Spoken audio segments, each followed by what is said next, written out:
If you are a goods transportation agency, do you know you can charge GST at 5% for one customer and GST at 18% for another customer under forward charge, both for same year? Most GTAs don't even know this. Being a GTA, choosing a wrong GST rate could mean that you are missing input tax credit or reducing your own margins. If you run a goods transportation agency or use transportation services for moving goods from place A to place B, hit that subscribe button. I will help you understand 4 rules you should know which can help you avoid costly mistakes. Number 1, you have 3 options when you run a GTA business.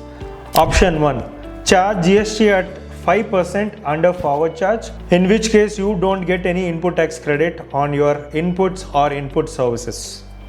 Number 2, charge GST at 18%, in which case you get full input tax credit on all your inputs, input services and capital goods. Option 3 is you don't charge 5% or 18%, let your customer pay GST under reverse charge at 5%.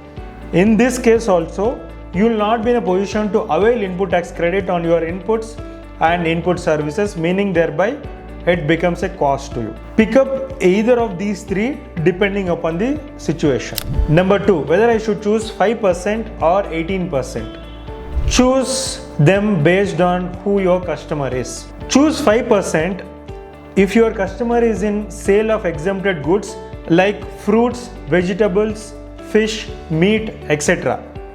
To illustrate, companies like Blinkit, Licious, Country Delight deal with exempted goods like milk, chicken, fish, etc., which is not subjected to GST. Meaning thereby, whatever GST they pay on their inputs or input services, they will not get input credit.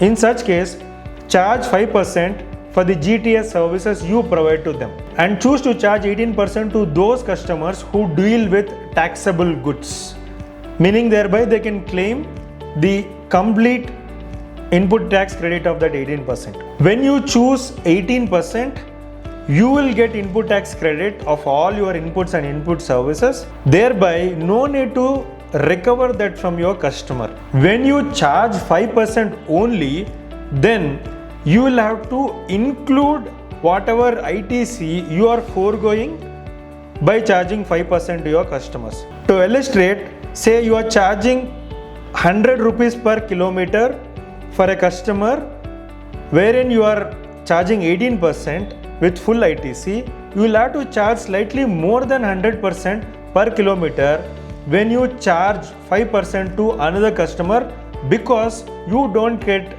input tax credit when you charge 5%. Number 3, is there any declaration am I supposed to give to choose reverse charge or forward charge? Yes, you will have to declare at the beginning of the year whether you intend to use reverse charge mechanism wherein your customers will pay GST from their pocket, or you yourself will pay GST under forward charge, be it 5% or 18%. Once you choose forward charge for a particular financial year, you will have to choose it for the entire year, whether it is 5% or 18%. If you want to change it to reverse charge, you can do so from the next financial year by filing a form. Number 4, what my customer should do if I don't pay GST on the presumption that my customer will pay under reverse charge. Well, your customer has to take this into account, pay GST under reverse charge through his GST return, claim input tax credit,